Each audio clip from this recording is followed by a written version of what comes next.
चलिए आज आपको लेकर चलते हैं उस धरती पर जहां दीवारें सिर्फ पत्थर नहीं, जिंदा गवाह हैं सदियों पुराने डर की।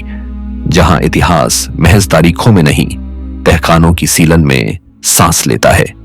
बिहार एक ऐसा राज्य जिसे कभी विश्वगुरु कहा गया, लेकिन आज भी इसके कई हिस्से ऐसे हैं जहां सूरज ढलते ही सन्नाटा बोल उठता है, जहां खंडहरों में हर रात कोई परछाई करवट बदलती है, जहां मस्जिद की अजान और मंदिर की घंटियों के बीच अक्सर कोई नामालूम आवाज भी गूंज जाती है। यहां कुछ किले हैं जो किताबों में नहीं मिलते, लेकिन गांव वालों की आंखों में आज भी बसे हैं। कहा जाता है कि दूसरी दुनिया के लोग रहते हैं यहां, जो दीवारों में समा गए हैं, लेकिन अब भी रात में चलकर गलियारे पार करते हैं। ये किले इतिहास से नहीं, डर से याद किए जाते हैं। और बिहार के जंगलों, घाटियों और वीरान मैदानों में ऐसे किले हैं जिन पर अगर ध्यान से नजर डालें तो वहां आपको कोई और भी देख रहा होगा। तो चलिए आज हम आपको लेकर चलते हैं उस रहस्य यात्रा पर जहां हर पत्थर के पीछे कोई परछाई है, हर दरवाजे के उस पार कोई दबी हुई चीख है और हर तहखाने में एक छुपा हुआ राज। शेरगढ़ किला बिहार के रोहतास जिले में स्थित शेरगढ़ किला एक ऐसा नाम है जो इतिहास के पन्नों में भले ही कहीं कहीं दबा हुआ हो, लेकिन इस किले की दीवारें आज भी बहुत कुछ कहती हैं। जंगलों के बीच एक पहाड़ी की चोटी पर खड़ा ये किला उतना ही रहस्यमय है जितना उसका नाम। यहाँ ना कोई टिकट खिड़की है, ना कोई गाइड, सिर्फ पत्थर हैं, सन्नाटा है और वो कहानियां जो सदियों से हवा में तैरती रही हैं। कहा जाता है कि इस किले का निर्माण शेरशाह सूरी ने करवाया था, लेकिन यह कोई राजसी महल नहीं बल्कि एक तरह का सैन्य चौकी जैसा था, जहां से वह अपने साम्राज्य की गतिविधियों पर नजर रखता था। इस किले का निर्माण किसी एक समय में नहीं हुआ, बल्कि धीरे धीरे इसे बढ़ाया गया, मजबूत किया गया और फिर छोड़ दिया गया। यही छोड़ देना इस किले की सबसे खौफनाक बात बन गई। कई इतिहासकार मानते हैं कि जब शेरशाह सूरी की मृत्यु हुई तब इस किले को पूरी तरह त्याग दिया गया था, लेकिन गांव वालों की जुबान पर कुछ और ही कहानियां हैं। उनका मानना है कि इस किले को रातों रात खाली किया गया था, क्योंकि यहां किसी अदृश्य ताकत ने डेरा डाल लिया था। एक ग्रामीण बुजुर्ग बताते हैं कि उनके दादा के दादा जब जवान थे तब उन्होंने यहाँ कुछ ऐसा देखा था जिसे देखकर गांव के लोग महीनों तक डर से कांपते रहे। वो कहते हैं कि एक रात किले से रोशनी आती दिखी, जैसे मशालें जल रही हों, लेकिन जब लोग वहां पहुंचे तो ना कोई आग थी, ना इंसान, सिर्फ जली हुई लकड़ियों की गंध और एक अजीब सी ठंडक। बिहार के इस किले की खासियत इसकी बनावट भी है। इसे इस तरह बनाया गया था कि बाहर से देखने पर यह एक साधारण चट्टान लगे, लेकिन जैसे ही आप इसके अंदर दाखिल होते हैं तो रास्तों का जाल, तहखानों के द्वार और दीवारों पर बनी हुई अनजान आकृतियां किसी और ही दुनिया की कहानी सुनाने लगती हैं। कहते हैं यहाँ की हवाओं में आज भी शेरशाह के समय के सैनिकों की पदचापें सुनाई देती हैं। कई बार तो कुछ यात्रियों ने बताया है कि जब वो अंदर गए तो उन्हें लगा कि कोई उनके पीछे पीछे चल रहा है, लेकिन मुड़ने पर कोई नहीं था। और तब वो एक ही बात कहते हैं, दूसरी दुनिया के लोग रहते हैं यहां। शेरगढ़ का किला सिर्फ रहस्य का घर नहीं है, बल्कि एक समय यह युद्ध और रणनीति का केंद्र था। यहां से गंगा घाटी और आसपास के इलाकों पर नजर रखना बेहद आसान था, लेकिन अब यही ऊंचाई इसे सबसे अलग और अकेला बना देती है। जंगलों से घिरा, सन्नाटे में डूबा और कहानियों से भरा हुआ। जो लोग यहां गए हैं वो बताते हैं कि जैसे ही आप मुख्य द्वार से भीतर जाते हैं, एक अजीब सा दबाव महसूस होता है, मानो कोई निगाहें आपको अंदर तक भेद रही हों। पुरातत्व विभाग ने इस किले की मरम्मत की कोई खास कोशिश नहीं की, शायद इसलिए क्योंकि यहां कोई जाना ही नहीं चाहता। गांव वालों का मानना है कि इस किले के अंदर एक ऐसा तहखाना है जो कभी खोला नहीं गया। कहते हैं कि जो भी उसे खोलने गया या तो लौट कर नहीं आया या फिर उसकी मानसिक हालत खराब हो गई। कोई कहता है वहां सोने का खजाना है, कोई कहता है वहां सिर्फ मुर्दों की हड्डियां हैं, लेकिन जो भी है वो इंसानों के लिए नहीं बना। शेरगढ़ किला उन किलों में से एक है जहां दिन में भी अकेले जाने की हिम्मत कम ही लोग करते हैं। गांव के बच्चे जब शरारत करते हैं तो माएं उन्हें डांटती हैं, अगर नहीं माने तो शेरगढ़ भेज देंगे। और ये मजाक नहीं होता, क्योंकि इस जगह का डर लोगों की नसों में बसा हुआ है। हर चटकती दीवार, हर टूटा हुआ दरवाजा और हर झुका हुआ खंभा जैसे कुछ कह रहा हो, हमारे बीच मत आओ, यह जगह तुम्हारे लिए नहीं है। ऐसे भी किस्से मशहूर हैं कि एक समय यहां एक सरकारी सर्वे टीम आई थी नक्शा बनाने के लिए। उन्होंने किले में कैमरे लगाए, उपकरण सेट किए, लेकिन रात के वक्त जब रिकॉर्डिंग देखी गई तो उसमें कुछ साए नजर आए, कुछ तो हवा में झूलते हुए और कुछ दरवाजों से पार होते हुए। अगली सुबह वो टीम वहां से भाग गई और फिर कभी लौटकर नहीं आई।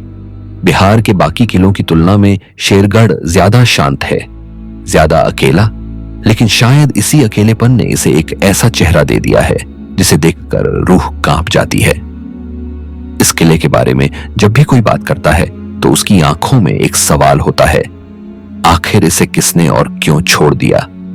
और जवाब में सिर्फ एक सरसराहट सुनाई देती है, जैसे कोई दरवाजा खुला हो लेकिन वहां कोई ना हो। आज शेरगढ़ किला एक खंडहर है, लेकिन इसका खौफ अब भी जिंदा है। यह सिर्फ इतिहास नहीं है, यह एक अधूरी कहानी है।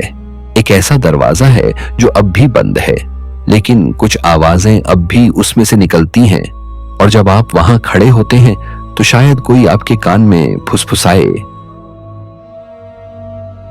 मीर कासिम किला, मुंगेर। बिहार की धरती पर जब सूरज ढलने लगता है तो गंगा के किनारे बसा मुंगेर एक अलग ही रंग में ढल जाता है, और इस रंग में सबसे गाढ़ा रंग है मीर कासिम के किले का। एक ऐसा किला जिसकी दीवारों में आज भी सत्ता की साजिशें, गद्दारी की गूंज और एक शासक का टूटा हुआ स्वाभिमान कैद है। इतिहास के पन्नों में दर्ज यह किला केवल ईंट और पत्थर का ढांचा नहीं, बल्कि मुगलिया दौर की उस आखिरी सांस का गवाह है जिसने ब्रिटिश सत्ता को चुनौती दी थी। लेकिन इस किले की सबसे डरावनी बात यह है कि यहां अक्सर अजीब सी हरकतें महसूस की जाती हैं, और यही वजह है कि आज भी लोग फुसफुसाते हैं, दूसरी दुनिया के लोग रहते हैं यहां। मीर कासिम, बंगाल का नवाब, अंग्रेजों से लड़ते हुए जब अपनी राजधानी बदलकर मुंगेर आया, तब उसने इस विशाल किले को अपनी शक्ति का प्रतीक बनाया। किले की दीवारें गंगा के तट से उठती हैं और उसके भीतर एक घना सन्नाटा बसता है। कहते हैं कि किला पहले भी था, लेकिन मीर कासिम ने उसे न सिर्फ सैन्य दृष्टि से मजबूत किया, बल्कि यहां तोपखाने, हथियार निर्माण केंद्र और एक विशाल सेना की तैनाती भी की। लेकिन जब 7754 में बक्सर का युद्ध हुआ और मीर कासिम हार गया, तब इसी किले की दीवारों ने उसकी हार की चुप्पी को अपने भीतर समेट लिया। आज भी जब आप किले में प्रवेश करते हैं तो ऐसा लगता है जैसे कोई पुराना सिपाही अचानक सामने आ जाएगा। किले के तहखानों में नमी की गंध और दीवारों पर जमी काई सब मिलकर एक ऐसा माहौल बनाते हैं जहां सिहरन सी दौड़ जाती है। स्थानीय लोगों का कहना है कि कई बार रात के समय यहां से घोड़ों की टापें सुनाई देती हैं। कुछ लोगों ने तो एक साए को किले की ऊंची मीनार पर घूमते हुए भी देखा है, जो कभी गुस्से में चिल्लाता है, कभी बस खामोश खड़ा देखता है। शोधकर्ताओं ने इस किले को कई बार खंगाला, लेकिन अब तक यहाँ की तमाम रहस्यमयी घटनाओं का कोई ठोस सबूत नहीं मिला। फिर भी सीआरपीएफ द्वारा संरक्षित इस क्षेत्र में गश्त करने वाले कुछ अफसरों ने बताया कि कई बार रात को कुछ अजीब सी परछाइयां नजर आती हैं, जैसे कोई पुराना दरबारी या सैनिक अब भी अपनी ड्यूटी निभा रहा हो। कहा जाता है कि जब मीर कासिम ने यहां से भागने की कोशिश की तो उसने अपनी कुछ प्रिय चीजें और दस्तावेज यहीं एक गुप्त तहखाने में छिपा दिए। उस तहखाने की दीवार आज भी बंद है और लोग कहते हैं कि कभी कभी वहां से किसी महिला की रुलाई सुनाई देती है।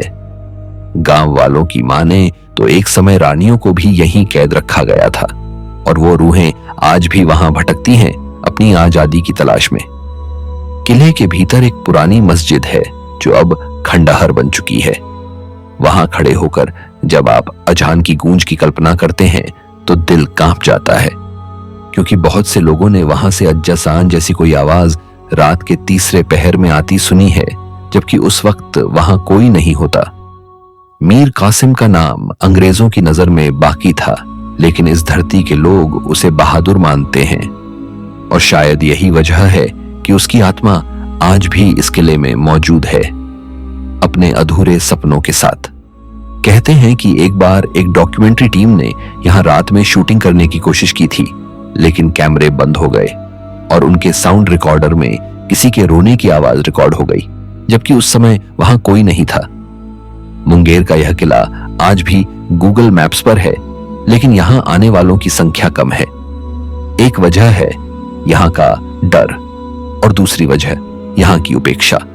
लेकिन जो लोग इस किले को सच में दिखाते हैं, वो बताते हैं कि यहां की हवा में एक अजीब बोझिलपन है, जैसे सदियों का कोई अधूरा इतिहास अब भी सांस ले रहा हो।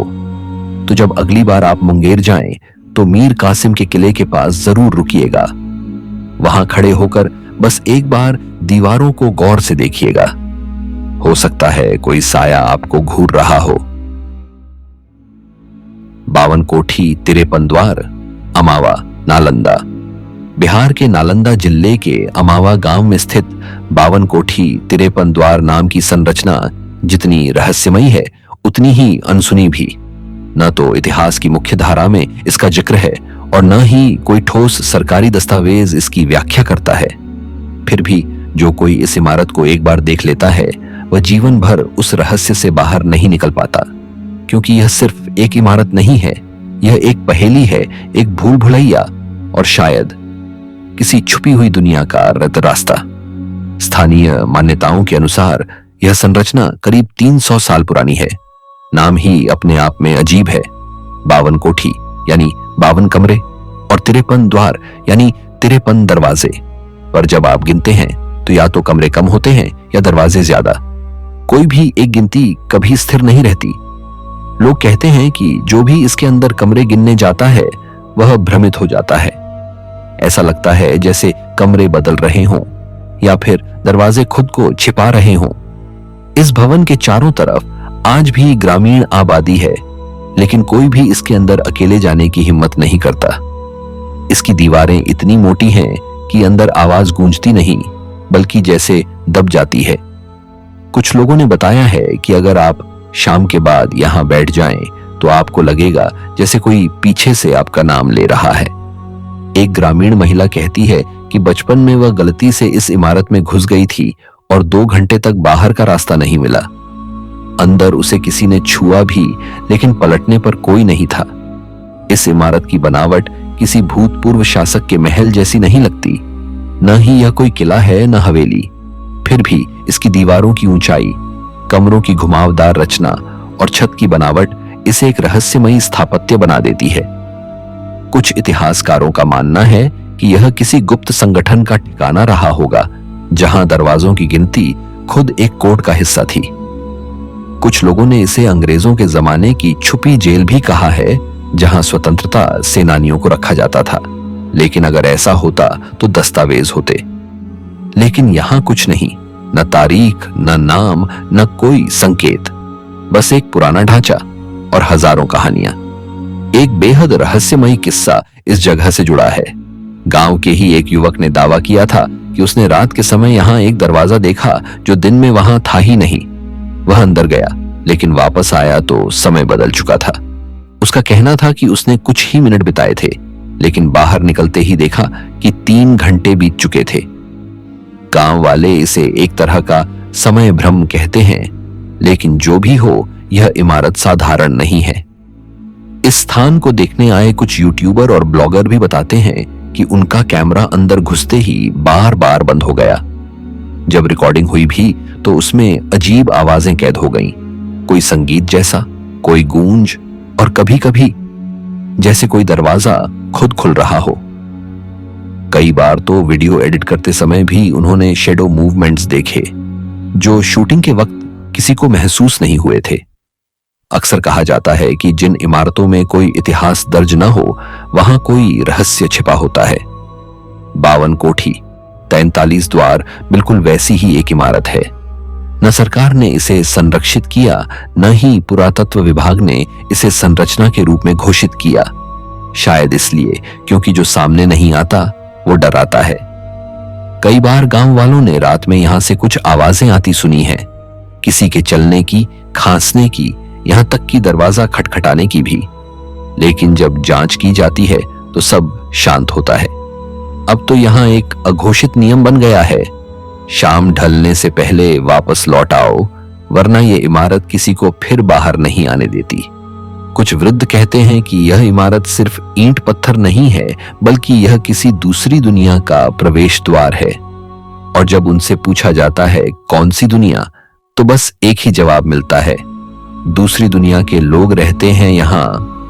तो अगली बार जब आप नालंदा की ऐतिहासिक बौद्ध विरासतों को देखने जाएं, एक बार अमावा गांव की इस अनसुनी, अज्ञात लेकिन बेहद रहस्यमयी संरचना की ओर भी रुख कीजिएगा।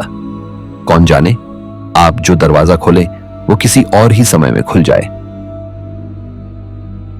राजनगर किला, मधुबनी। बिहार के मिथिला क्षेत्र में बसा मधुबनी जिला अपनी अद्भुत पेंटिंग्स, संस्कृति और मिथकों के लिए प्रसिद्ध है। लेकिन बहुत कम लोग जानते हैं कि यहां एक ऐसा किला भी है जो अपनी खामोशी में चीखें दबाए बैठा है। यह है राजनगर किला, जिसे दरभंगा राजवंश के आखिरी दौर में बनवाया गया था। यह किला किसी युद्ध की छाया में नहीं बना, बल्कि एक शाही वैभव और कलात्मकता का प्रतीक था। लेकिन वक्त की मार और एक विनाशकारी भूकंप ने इसे खंडहर में बदल दिया, और तब से लेकर आज तक यह जगह केवल छायाओं का घर बन चुकी है। राजनगर किला का निर्माण 19वीं सदी के मध्य में महाराजा लक्ष्मेश्वर सिंह ने करवाया था। यह एक विशाल परिसर था जिसमें कई महल, मंदिर, बाग बगीचे और तालाब मौजूद थे। कहा जाता है कि इस किले का निर्माण वास्तु और ज्योतिषीय आधार पर किया गया था, ताकि यह शांति, शक्ति और समृद्धि का प्रतीक बने। लेकिन जो कभी महलों की रौनक हुआ करता था, वहां आज सिर्फ दीवारें रोती हैं। 1934 के भीषण भूकंप ने इस किले को पूरी तरह से तोड़ दिया। लेकिन यही वो पल था जब लोगों की जुबान पर एक अजीब बात चलने लगी कि भूकंप से पहले ही यहां कुछ अजीब गतिविधियां शुरू हो गई थीं। गांव वालों का दावा है कि भूकंप के कुछ महीने पहले रात में महलों से घुंघरुओं की आवाजें आती थीं। कोई अदृश्य रानी गलियारों में घूमती थी, और कई लोगों ने सफेद कपड़ों में एक महिला को मंदिर के पास खड़े देखा था, जो अचानक गायब हो जाती थी। आज भी अगर आप इस किले में कदम रखें तो हर कोना जैसे आपसे कुछ कहना चाहता है। टूटी हुई छतें, गिरते हुए खंभे और मंदिरों की अधूरी घंटियां, सब कुछ मिलकर एक ऐसी तस्वीर बनाते हैं जिसमें शांति भी है और डर भी।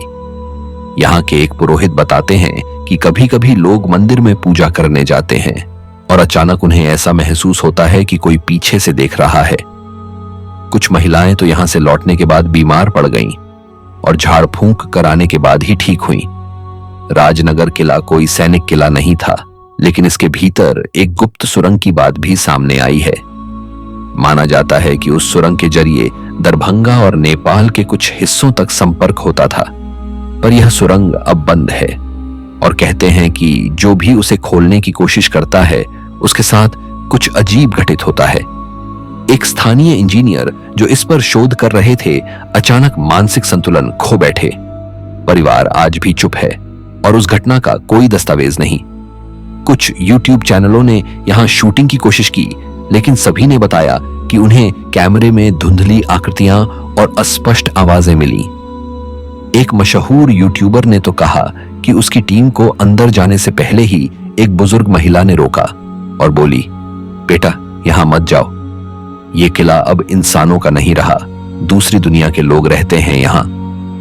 राजनगर किला आज भी सरकारी संरक्षण से बाहर है। ना कोई टिकट काउंटर, ना कोई सुरक्षा, बस खंडहर और उन खंडहरों के बीच फैला हुआ रहस्य। इस किले की सबसे रहस्यमयी बात यह है कि यहां कोई साफ रास्ता नहीं बचा। हर गली एक भूल भुलैया है, हर दरवाजा एक अनजानी सिहरन। इस किले के आसपास कई छोटे मंदिर हैं, जिनमें से एक मंदिर में हर अमावस्या को दीपक अपने आप जल उठता है। गांव वाले इसे एक चमत्कार मानते हैं, लेकिन कोई इसकी व्याख्या नहीं कर पाया। एक कथावाचक बताते हैं कि ये वही मंदिर है जहां किसी रानी ने अपने जीवन की अंतिम सांस ली थी और अब उसकी आत्मा वहां दीप जलाती है, अपने वंश की अंतिम लौ को जिंदा रखने के लिए। राजनगर किले की चुप्पी भी एक आवाज है, वो आवाज जो रात के सन्नाटे में गूंजती है, जो दीवारों से नहीं आपकी रूह से बात करती है। जब आप यहां खड़े होते हैं तो वक्त थम जाता है और आप महसूस करते हैं कि यह सिर्फ खंडहर नहीं, किसी अधूरी आत्मा का ठिकाना है। और तभी तो लोग कहते हैं, इस किले में कदम रखने से पहले सोच लो, क्योंकि यहां जो कुछ है वो अब सिर्फ इतिहास नहीं रहा। टेकरी किला गया, जहां दीवारों की सांसें अब भी चलती हैं। बिहार के गया जिले से कुछ किलोमीटर दूर एक शांत सा इलाका है, नाम है टेकरी। बाहर से देखने में कुछ खास नहीं, एक सामान्य कस्बा, लेकिन इसी जगह खड़ा है एक ऐसा किला जो अब खंडहर है, पर जिसकी खामोशी आज भी लोगों के रोंगटे खड़े कर देती है। टेकरी किला कभी एक रियासत हुआ करता था। कहते हैं इसकी स्थापना 18वीं सदी के उत्तरार्ध में हुई थी। इसे स्थापित किया था एक स्थानीय जागीरदार ने, जो मुगलों के पतन के बाद खुद को स्वतंत्र राजा घोषित कर बैठा था। उस रियासत के पहले राजा को लोग बाबा साहब कहते थे, एक सख्त लेकिन न्यायप्रिय शासक। लेकिन उनकी मौत के बाद जो उत्तराधिकारी आया, उसने धीरे धीरे सत्ता को एक तांत्रिक खेल में बदल दिया। टेकरी किला अब शासन का नहीं, बल्कि डर और अंधविश्वास का केंद्र बन गया। पुराने दस्तावेज बताते हैं कि इस किले के तहखाने में विशेष अनुष्ठान होते थे, जहां किसी को आने की इजाजत नहीं थी। गांव वालों के बीच कहावत चलती है, टेकरी के नीचे जमीन नहीं, दरवाजा है दो दुनियाओं के बीच का। और सबसे रहस्यमयी हिस्सा, किले के नीचे बना एक गुप्त तहखाना जो कभी सार्वजनिक नहीं हुआ। कहते हैं वहां जाने वाले की छाया लौटती है, इंसान नहीं।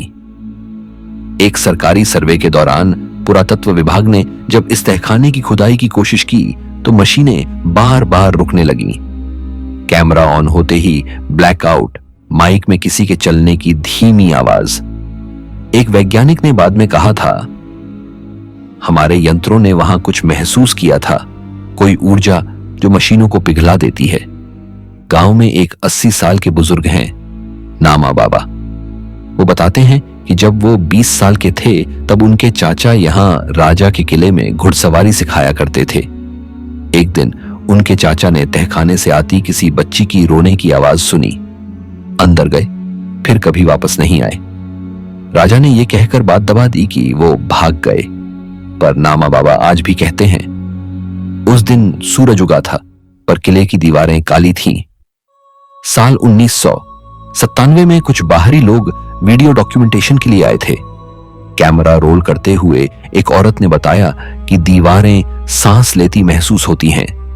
वीडियो के दौरान एक सीन में लाल साड़ी में एक औरत दीवार से निकलती दिखाई दी, धुंधली लेकिन आंखें बिल्कुल सफेद। वो वीडियो आज इंटरनेट पर नहीं है, क्योंकि उस टीम के 2 सदस्य आज भी लापता हैं। गांव वाले बताते हैं कि टेकरी किला की छत पर हर अमावस्या की रात को एक औरत जलता हुआ दिया लेकर घूमती है। उसके पांव जमीन से 2 इंच ऊपर रहते हैं और जो उसे देख ले वो अगले 7 दिन तक हर रात नींद में कांपता है। एक और मान्यता है, इस किले में एक बंद कमरा है, लकड़ी का मोटा दरवाजा जिस पर आज भी पुराना ताला जड़ा है। किसी को नहीं पता इसके अंदर क्या है, मगर गांव के कुत्ते उस दरवाजे के पास जाते ही भौंकना बंद कर देते हैं। और उस जगह की मिट्टी हमेशा गीली रहती है, चाहे गर्मी हो या सर्दी। कुछ साल पहले एक स्कूल टीचर जो इतिहास में एमए थे, उन्होंने किले पर रिसर्च शुरू की। रात में अपने कमरे में बैठकर पुरानी किताबें पढ़ते। 8वीं रात उनकी बीवी ने उन्हें छत से कूदते देखा। मरते वक्त उनके हाथ में बस एक पन्ना था, उस पर लिखा था, उनकी आंखें अब मेरी नींद में हैं। लोग कहते हैं कि इस किले में वो रहते हैं जो अब इस दुनिया में नहीं है, लेकिन उन्हें चैन भी नहीं है। कुछ ऐसा है यहाँ जो दीवारों के अंदर कैद है और जिसे बार बार भूख लगती है, इंसानी चेतना की भूख। गांव की एक महिला बताती है, यहाँ के पेड़ भी बोलते हैं। जब हवा चलती है तो पत्ते खड़खड़ाते नहीं, फुसफुसाते हैं। जैसे कोई किसी का नाम ले रहा हो। कुछ यात्रियों ने दावा किया कि उन्होंने किले के अंदर एक बच्ची को हंसते हुए देखा, लाल कपड़े में, नंगे पांव। लेकिन जैसे ही वो पास गए, वो दीवार के अंदर घुस गई। और अब सबसे अजीब बात, आज भी कुछ लोग कहते हैं कि टेकरी किला में हर पूर्णिमा की रात दीपक अपने आप जलता है। वो किसने जलाया, किसके लिए, कोई नहीं जानता। टेकरी किला अब भी खड़ा है, अपने रहस्यों के साथ, अपनी हवाओं के साथ, अपने बंद दरवाजों के साथ। यहां कुछ है जो हर आहट पर ध्यान देता है। यहां कुछ है जो आंखों से नहीं, सिर्फ एहसास से दिखता है। और यकीन मानो, यहां अब भी कुछ रहता है जो हमारे जैसा तो नहीं, लेकिन हमें हमसे ज्यादा जानता है। देव किला, औरंगाबाद।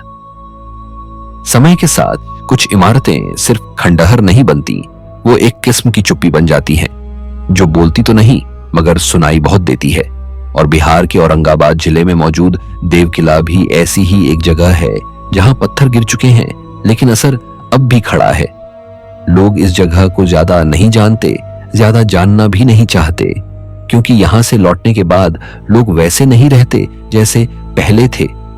देवगांव, जहां हजारों श्रद्धालु हर साल सूर्य मंदिर के दर्शन करने आते हैं, लेकिन उसी मंदिर के पास एक और ढांचा है, टूटा फूटा, झाड़ियों में छिपा हुआ, वीरान और लगभग भूला हुआ देव किला। मंदिर के पुजारी भी जब किसी सैलानी से मिलते हैं तो मंदिर के इतिहास की बातें बड़े गर्व से बताते हैं, लेकिन जब बात देव किले की होती है तो उनका चेहरा एकदम सून हो जाता है, जैसे अचानक कोई पुराना डर खड़ा हो गया हो। देव किले की कहानी राजा भैरव सिंह से शुरू होती है।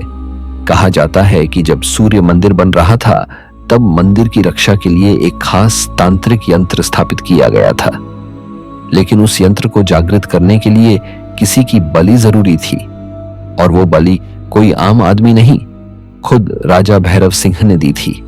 कुछ लोग कहते हैं उन्होंने स्वेच्छा से खुद को देवी को समर्पित किया था, कुछ कहते हैं कि वो किसी षड्यंत्र का शिकार हुए थे। लेकिन जो भी सच हो, उसके बाद उस राजा की आत्मा कभी मुक्त नहीं हुई। बलि के बाद जब किला खाली हुआ तो उसके पत्थर बदल गए, छतें टूटी, गलियारे सुनसान हुए और दीवारों की सांकलें अपने आप खड़कने लगीं। कहते हैं किले की एक खास सुरंग थी जो सीधे सूर्य मंदिर के नीचे से होकर जाती थी। वही सुरंग आज भी बंद है, लेकिन रात को वहां से ठंडी हवा नहीं बल्कि किसी के चलने की आवाज आती है। ऐसा लगता है जैसे कोई भारी पैर लिए, नंगे पांव धीरे धीरे उस सुरंग में चलता जा रहा हो, और उस चाल में न गुस्सा होता है न शांति, सिर्फ इंतजार होता है। एक बार गांव के कुछ लड़कों ने हिम्मत दिखाई। वो शाम को किले की ओर गए, कैमरे लेकर, मोबाइल की टॉर्च जलाकर। वो हंसते हुए गए थे, वीडियो बनाने के लिए, सबूत ढूंढने के लिए कि किले में कुछ नहीं है। लेकिन जब वो लौटे तो हंसी किसी के चेहरे पर नहीं थी। एक लड़का जो सबसे आगे चल रहा था बोला, भैया अंदर कोई था, उसने मुझे देखा था। उसकी आंखें नहीं थी, लेकिन उसने मुझे देखा। उस रात उस लड़के को तेज बुखार आया, फिर उसकी आवाज चली गई, और तीसरे दिन उसने बोलना ही बंद कर दिया। लोग कहते हैं कि जो देव किला देख ले, उसके भीतर कुछ रह जाता है, कुछ ऐसा जो धीरे धीरे सपनों में आता है और एक दिन सपने से बाहर निकलकर सामने खड़ा हो जाता है।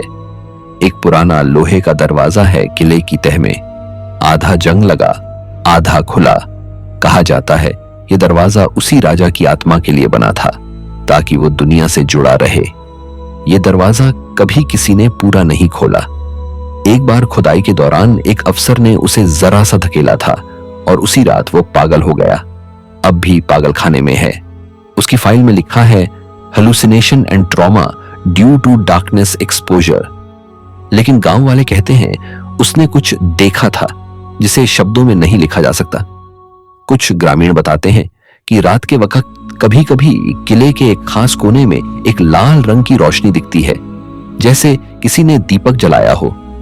लेकिन जब पास जाओ तो कुछ नहीं मिलता, न दीपक, न रोशनी, न कोई निशान, बस एक ठंडा पत्थर और उसके ऊपर ताजा जल चढ़ा हुआ। कौन चढ़ाता है, क्यों चढ़ाता है, कोई नहीं जानता। एक पुरानी औरत ने बताया कि बचपन में उसकी दादी कहती थी, देव किले में जो गया वो लौटता नहीं, और जो लौटता है वो वैसा नहीं रहता। यही वजह है कि गांव के लोग सूर्य मंदिर तो जाते हैं, लेकिन किले की ओर देखने से भी डरते हैं। कोई भी बच्चा जब जिद करता है खेलने की, तो माँ कहती है, देव किले की परछाई में मत खेल, वहां जो रहता है वो बच्चों से बात करता है। कहते हैं जिस राजा की बलि दी गई थी वो अब रक्षक नहीं, बन चुका है एक सज्जा याफ्ता आत्मा। उसकी आंखें नहीं थीं, मगर उसकी उपस्थिति महसूस होती है। कभी दीवारों पर धुंधली आकृति दिखती है, कभी खिड़की से कोई झांकता है। ये सब आंखों का धोखा नहीं है, ये उसी इतिहास का अंश है जिसे मिटाने की बहुत कोशिशें हुई, मगर वो मिटा नहीं। देव किला अब कोई नहीं संभालता, कोई नाम पट नहीं, कोई गाइड नहीं, कोई बोर्ड नहीं, बस टूटी सीढ़ियां, झाड़ियों में छिपी दीवारें और एक इंतजार, जैसे कोई अब भी आस लगाए बैठा हो कि कोई उसे देखे, कोई उसकी कहानी सुने, और जो सुन ले वो कभी भूल नहीं पाता। तो ये थी बिहार के उन किलों की दास्तानें, जो अब सिर्फ ईंट पत्थर नहीं बल्कि सदियों से दबे हुए राज हैं। कहीं किसी रानी की अधूरी प्रार्थना दीवारों में गूंजती है, तो कहीं किसी राजा की परछाई अब भी तहखानों में भटकती है। इन किलों में न सिर्फ इतिहास दफन है, बल्कि वो खामोशी भी जो कभी तलवारों की झंकार से गूंजती थी, अब सिर्फ सन्नाटे की आवाज बन चुकी है। हर किले की दीवार कुछ कहती है, पर सुनाई उन्हें ही देती है जो दिल से सुनना जानते हैं। नालंदा विश्वविद्यालय के खंडहर भारत की मिट्टी में कई ऐसे स्थान छुपे हैं जो अपने आप में इतिहास, रहस्य और गौरव की गाथा समेटे हुए हैं। ऐसा ही एक स्थल है नालंदा विश्वविद्यालय के खंडहर। यह सिर्फ खंडहर नहीं, बल्कि भारत के सुनहरे अतीत और अद्भुत ज्ञान परंपरा का प्रमाण है। लेकिन इसके विशेष में छुपा है एक ऐसा रहस्य जो आज भी अनसुलझा है। 5वीं शताब्दी में स्थापित यह विश्वविद्यालय केवल एक शिक्षण संस्थान नहीं, बल्कि तत्कालीन विश्व का सबसे बड़ा ज्ञान का केंद्र था। यहाँ 1 लाख से अधिक विद्यार्थी और 2000 शिक्षक न केवल भारत बल्कि चीन, जापान, तिब्बत और अन्य देशों से आते थे। लेकिन सोचिए, ऐसा महान स्थान एक दिन राख में तब्दील हो गया। कहा जाता है कि सन 193 से 1203 के बीच बख्तियार खिलजी ने इस क्षेत्र में हमला किया और विश्वविद्यालय को जला दिया।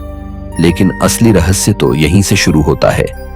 लोक कथाओं के अनुसार नालंदा के पुस्तकालय में इतनी पुस्तकें थीं कि वह लगातार 3 महीने तक जलता रहा। इतिहासकार भी इस बात पर सहमत हैं कि वहां के ग्रंथालय में विश्व के अनगिनत रहस्यों और ज्ञान का भंडार था। तो सवाल उठता है, क्या वह सारा ज्ञान वाकई नष्ट हो गया या किसी ने उसे बचा लिया? आज इन खंडहरों में घूमते हुए ऐसा लगता है जैसे दीवारें अपने अतीत की कहानियां कहने की कोशिश कर रही हैं।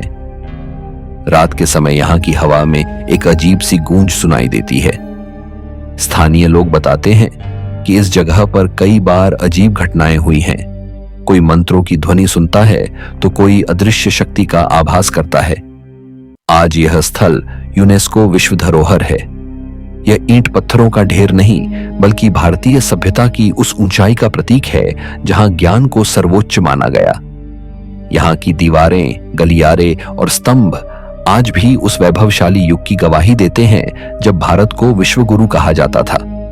छात्र वर्षों तक अध्ययन करते थे और परीक्षा से पहले कठोर तपस्या व साधना करनी होती थी। कुछ शोधकर्ताओं का मानना है कि इन खंडहरों की धरती में अब भी विशेष चुंबकीय शक्ति है जो ध्यान और मानसिक शांति में सहायक है। शायद इसी कारण प्राचीन काल में यह स्थान साधना का केंद्र रहा। रात ढलते ही ऐसा प्रतीत होता है जैसे समय थम गया हो। कुछ यात्रियों का कहना है कि उन्होंने श्लोकों की ध्वनि और साधकों की छाया तक देखी है। नालंदा केवल एक ऐतिहासिक पन्ना नहीं, बल्कि एक ऐसा रहस्य है जो आज भी हमें यह सोचने पर मजबूर करता है, क्या ज्ञान वास्तव में कभी नष्ट हो सकता है या वह सदा किसी न किसी रूप में जीवित रहता है? बराबर गुफाएं, क्या आपने कभी सोचा है कि सदियों पुरानी पत्थरों की दीवारें भी बोल सकती हैं? बिहार के जहानाबाद जिले में स्थित बराबर गुफाएं भारत की सबसे प्राचीन रॉक कट गुफाएं मानी जाती हैं। यह इतिहास, धर्म और रहस्य का ऐसा संगम है जो हर आगंतुक को चौंका देता है।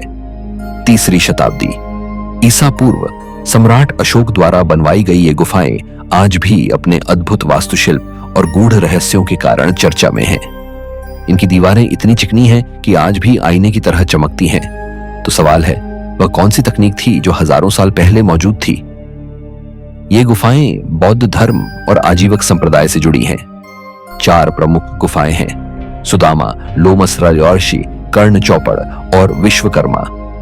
इनमें सबसे प्रसिद्ध है लोमसरायर्षि गुफा, जिसकी दीवारों पर सूक्ष्म नक्काशी देखकर किसी का भी मन मंत्रमुग्ध हो जाए। लेकिन बराबर गुफाओं का असली रहस्य है यहाँ की ध्वनि की गूंज। अगर आप इन गुफाओं में कुछ बोलते हैं तो वह आवाज इतनी स्पष्ट गूंजती है जैसे कोई मंत्र हो। कुछ लोगों का मानना है कि यह गूंज सामान्य नहीं, किसी अदृश्य शक्ति का संकेत है। स्थानीय लोग कहते हैं रात के समय इन गुफाओं के आसपास ऊर्जा असामान्य हो जाती है। वर्तमान में यह स्थल भारतीय पुरातत्व सर्वेक्षण द्वारा संरक्षित है, लेकिन समय की मार दीवारों पर साफ दिखाई देती है। परंतु इन गुफाओं की भव्यता और उनकी दिव्य ऊर्जा आज भी हर पर्यटक को अपनी ओर खींचती है। क्या आप तैयार हैं इन रहस्यों का सामना करने के लिए, या फिर यह स्थान आपको भी अपने समय में बांध लेगा? हर पत्थर, हर गूंज, हर कोना आज भी कहता है यह समय नहीं, साधना का शाश्वत द्वार है।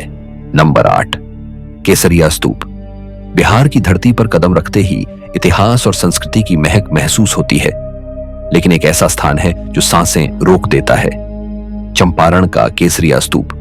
यह स्तूप बौद्ध धर्म के महान गुरु गौतम बुद्ध से जुड़ा हुआ है। कहते हैं अपने अंतिम समय में कुशीनगर जाते हुए उन्होंने यहाँ विश्राम किया था और उपदेश भी दिए थे। उन्हीं की स्मृति में इस स्तूप का निर्माण हुआ। सम्राट अशोक ने इसे 3री शताब्दी में बनवाया था, लेकिन समय के साथ यह मिट्टी में दब गया। 19वीं शताब्दी में खुदाई के दौरान यह वापस सामने आया और सब दंग रह गए। 104 फीट ऊंचा यह दुनिया के सबसे बड़े बौद्ध स्तूपों में से एक है। कहा जाता है कि यह रहस्यमयी ऊर्जा से भरपूर है। जब आप पास खड़े होते हैं तो लगता है जैसे यह अतीत की कहानियां फुसफुसा रहा हो। स्थानीय लोगों का मानना है कि इस स्थल की मिट्टी में दैवीय शक्तियां हैं। कई बार अजीब प्रकाश, ध्वनियां और रहस्यमयी घटनाएं भी सामने आई हैं। हालांकि स्तूप अब खंडहर की स्थिति में है, लेकिन इसका गौरव आज भी अमिट है। भारतीय पुरातत्व विभाग ने इसके संरक्षण के प्रयास किए हैं। कहा जाता है कि जो यहाँ ध्यान करता है उसे अपनी आत्मा के भीतर के रहस्यों का बोध होता है। इस भूमि में आज भी समय की अदृश्य परतें बसी हुई हैं, जो हर पत्थर पर इतिहास की कहानी उकेरती है। कुछ विद्वान कहते हैं कि इसकी रचना में वैज्ञानिक और आध्यात्मिक दृष्टिकोण का अद्भुत संगम है, जो मानवता को दिशा देने के लिए रचा गया था। नंबर 7 ककोलत जलप्रपात। बिहार की गोद में बसा एक ऐसा स्थल जहां प्रकृति अपने अद्वितीय रूप में प्रकट होती है, लेकिन इस सुंदरता के नीचे छुपा है एक ऐसा रहस्य जो हर आगंतुक को सोचने पर मजबूर कर देता है। यह है ककोलत जलप्रपात, जो नवादा जिले में स्थित है। यह जलप्रपात एक रहस्यमय कहानी के साथ साथ एक लोकप्रिय पर्यटन स्थल भी है। यहाँ की जलधारा लगभग 150 फीट की ऊंचाई से गिरती है, जो इस दृश्य को अलौकिक बना देती है। चारों ओर हरियाली से घिरा यह स्थान गर्मियों में ठंडक और सुकून देता है, लेकिन इसकी पहचान केवल प्राकृतिक नहीं बल्कि आध्यात्मिक भी है। लोक कथाओं के अनुसार त्रेता युग में एक राजा को श्राप मिला था। उसे अजगर बनकर इसी झरने पर वास करना पड़ा। जब पांडव अपने वनवास के समय यहां आए तो उन्होंने उसे मुक्ति दिलाई। उस राजा ने कहा, जो कोई इस जलप्रपात में स्नान करेगा उसे सांप रूप में जन्म नहीं लेना पड़ेगा। यही कारण है कि आज भी लोग यहाँ श्रद्धा और विश्वास के साथ स्नान करते हैं। लेकिन रहस्य यहीं खत्म नहीं होता। स्थानीय लोगों का मानना है कि अमावस्या की रातों में यहाँ रहस्यमयी आभा दिखाई देती है। कुछ ने जल की गूंज में अदृश्य शक्तियों की मौजूदगी तक महसूस की है। क्या यह सिर्फ कहानी है या फिर इन जलधाराओं की गहराई में कोई सच छिपा है?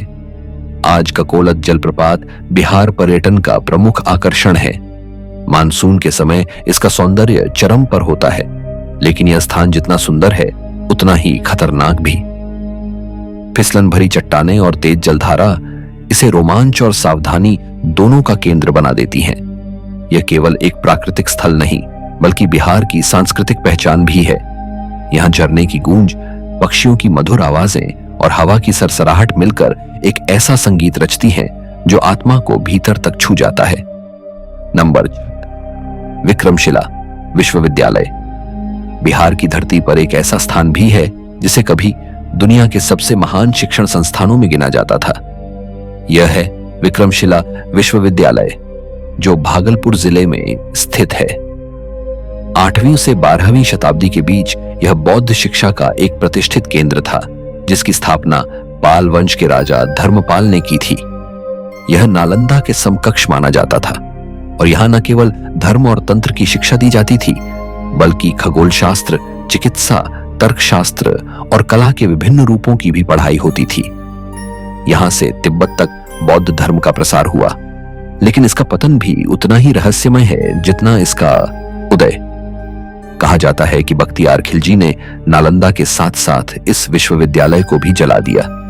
लाइब्रेरी में मौजूद अमूल्य पांडुलिपियां जलकर राख हो गईं। ज्ञान का वह अद्भुत भंडार इतिहास के पन्नों में खो गया।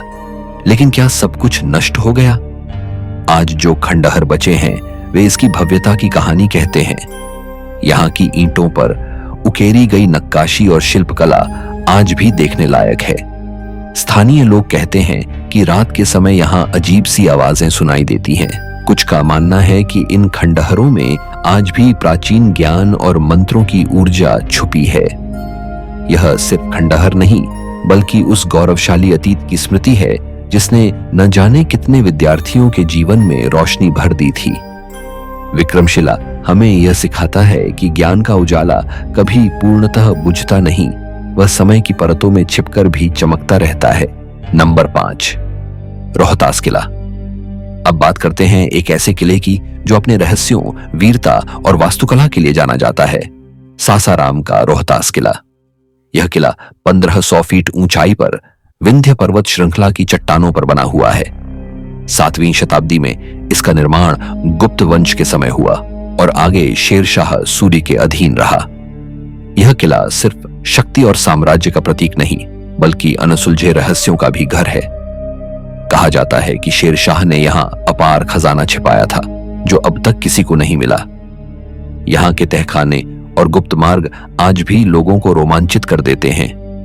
स्थानीय लोग कहते हैं रात के समय किले में छायाएं दिखती हैं और पदम पदम की आवाजें आती हैं। कुछ लोगों का मानना है कि यह उन योद्धाओं की आत्माएं हैं जिन्होंने किले की रक्षा में अपने प्राण त्याग दिए।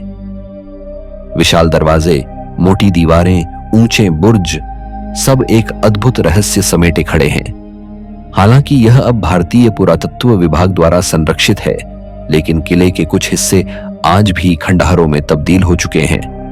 रोहतास किला सिर्फ एक स्थापत्य नहीं, एक जिंदा कहानी है जो समय समय पर अपने रहस्यों से पर्दा उठाने की कोशिश करता है। नंबर 4, सोन भंडार गुफाएं। बिहार की ऐतिहासिक नगरी राजगीर, जहां हर पत्थर के पीछे एक कहानी छिपी है, लेकिन इस धरती का सबसे बड़ा रहस्य छिपा है यहाँ की सोन भंडार गुफाओं में। ये गुफाएं न केवल अपने स्थापत्य के लिए अद्भुत हैं, बल्कि खजाने की कहानियों के लिए भी जानी जाती हैं। 3री या 4थी शताब्दी में मौर्य काल के दौरान निर्मित ये 2 गुफाएं, एक को सोन भंडार यानी सोने का खजाना और दूसरी को सुरक्षा गुफा कहा जाता है। कहते हैं राजा बिंबिसार ने अपने खजाने को इन गुफाओं में छुपाया था।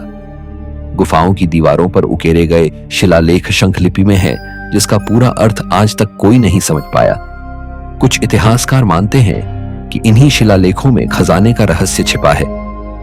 गुफा का दरवाजा एक साधारण सा पत्थर लगता है, पर कहा जाता है कि इसके पीछे अनगिनत सोना और रत्न छुपे हुए हैं। अंग्रेजों ने इसे तोप से उड़ाने की कोशिश भी की थी, लेकिन दरवाजा टस से मस नहीं हुआ। आज भी यह गुफाएं शांत हैं, लेकिन रात के समय एक अजीब ऊर्जा महसूस होती है। कुछ लोगों का दावा है कि उन्होंने यहाँ अद्भुत आवाजें सुनी हैं। भारतीय पुरातत्व विभाग ने इन्हें संरक्षित किया है, पर अब तक इनका रहस्य सुलझ नहीं पाया है। क्या आप भी कभी सोन भंडार गुफाओं से गुजरते हुए वो रहस्य महसूस करेंगे, या फिर यह गुफाएं अपने खजाने को हमेशा के लिए छुपा कर रखेंगी? नंबर 3, शेरशाह सूरी का मकबरा।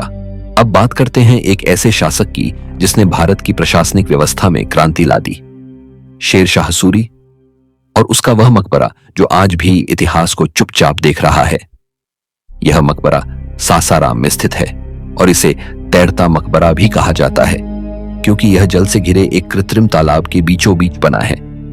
1542 में निर्माण शुरू हुआ और शेरशाह की मृत्यु से ठीक पहले 1545 में पूरा हुआ। मकबरे की ऊंचाई लगभग 122 फीट है, जो एक विशाल गुंबद से ढका है। इसका निर्माण लाल बलुआ पत्थरों से हुआ है और चारों ओर के प्रतिबिंब इसे अलौकिक बना देते हैं। लेकिन इसके तहखाने और गुप्त मार्ग आज भी रहस्य बने हुए हैं। कहा जाता है कि यहाँ शेरशाह का खजाना अब भी छुपा है। कुछ लोग बताते हैं कि जब भी इन्हें खोलने की कोशिश होती है, कोई ना कोई अजीब घटना घट जाती है। रात के समय इस जगह से अजीब आवाजें और हलचल सुनाई देती हैं। कुछ कहते हैं कि यह केवल भ्रम है, लेकिन क्या यह सिर्फ भ्रम है? आज यह मकबरा भारतीय पुरातत्व विभाग द्वारा संरक्षित है, पर जलस्तर घटने और देखभाल की कमी के कारण इसका सौंदर्य क्षीण हो रहा है। फिर भी यह मकबरा हर साल हजारों इतिहास प्रेमियों को आकर्षित करता है, क्योंकि यह उस व्यक्ति की अंतिम विश्राम स्थली है जिसने ग्रैंड ट्रंक रोड जैसी विरासत छोड़ी। नंबर 2, महाबोधि मंदिर।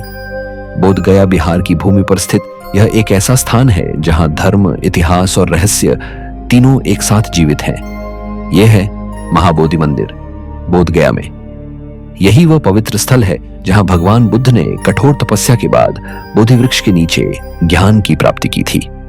इस मंदिर का निर्माण सम्राट अशोक ने 3री शताब्दी ईसा पूर्व में करवाया था, लेकिन वर्तमान स्वरूप 5वीं या 6ठी शताब्दी का है। मंदिर की ऊंचाई 55 मीटर है और इसका शिखर सभी अन्य संरचनाओं से अलग दिखाई देता है। मंदिर परिसर में स्थित बोधि वृक्ष को ज्ञान का वृक्ष कहा जाता है और यह उसी वृक्ष की वंशावली से माना जाता है जिसके नीचे बुद्ध को ज्ञान की प्राप्ति हुई थी। लेकिन इस वृक्ष से जुड़ी हैं कई रहस्यमय कहानियां। कहा जाता है कि इस वृक्ष को कई बार नष्ट करने की कोशिश की गई, लेकिन यह हर बार पुनर्जीवित हो गया। कुछ मान्यताओं के अनुसार इस वृक्ष के नीचे बैठकर ध्यान करने वाला कोई भी साधक अद्भुत शक्तियां प्राप्त कर सकता है। आज यह स्थान यूनेस्को द्वारा विश्व धरोहर घोषित है, लेकिन यहाँ का वातावरण आज भी उतना ही रहस्यमय और दिव्य है। जब आप मंदिर के शांत प्रांगण में खड़े होते हैं तो ऐसा लगता है जैसे समय थम गया हो। यह मंदिर केवल बौद्ध धर्म का केंद्र नहीं, बल्कि संपूर्ण मानवता के लिए शांति, करुणा और आत्मज्ञान का प्रतीक है। नंबर 1, वैशाली का अशोक स्तंभ। अब अंत में बात एक ऐसे स्तंभ की जो भारत की विरासत, धर्म और गौरव का प्रतीक है। यह है वैशाली का अशोक स्तंभ। यह स्तंभ सम्राट अशोक ने भगवान बुद्ध की स्मृति में बनवाया था। वैशाली, जहां भगवान बुद्ध ने अपना अंतिम उपदेश दिया था, बौद्ध अनुयायियों के लिए यह स्थान तीर्थ से कम नहीं। यह स्तंभ केवल पत्थर का टुकड़ा नहीं, बल्कि अहिंसा, सत्य और धर्म के उन मूल्यों का प्रतीक है जिन्हें सम्राट अशोक ने अपने जीवन का लक्ष्य बनाया। इस स्तंभ की वास्तुकला अद्भुत है। एक ही बलुआ पत्थर से बना है और 18.3 मीटर ऊंचा है। इसके शीर्ष पर एक सिंह की आकृति है जो भारत की शक्ति और अखंडता का प्रतीक है। इसके पास ही है आनंद स्तूप, जिसमें भगवान बुद्ध के पार्थिव अवशेष रखे गए थे। स्थानीय मान्यता है कि इस स्तंभ के नीचे एक सुरंग या गुप्त कक्ष है जो बुद्ध के समय की स्मृतियां संजोए हुए हैं। हालांकि अभी तक इसका कोई ठोस प्रमाण नहीं मिला है। यह स्थान आज भी संरक्षित है, लेकिन इसके चारों ओर कई विवाद और रहस्य समय समय पर उठते रहते हैं। वैशाली का अशोक स्तंभ एक मौन गवाह है जो भारत के उस अध्याय को जीवित रखे हुए है जहां धर्म और सत्य को राज्य से ऊपर रखा गया था।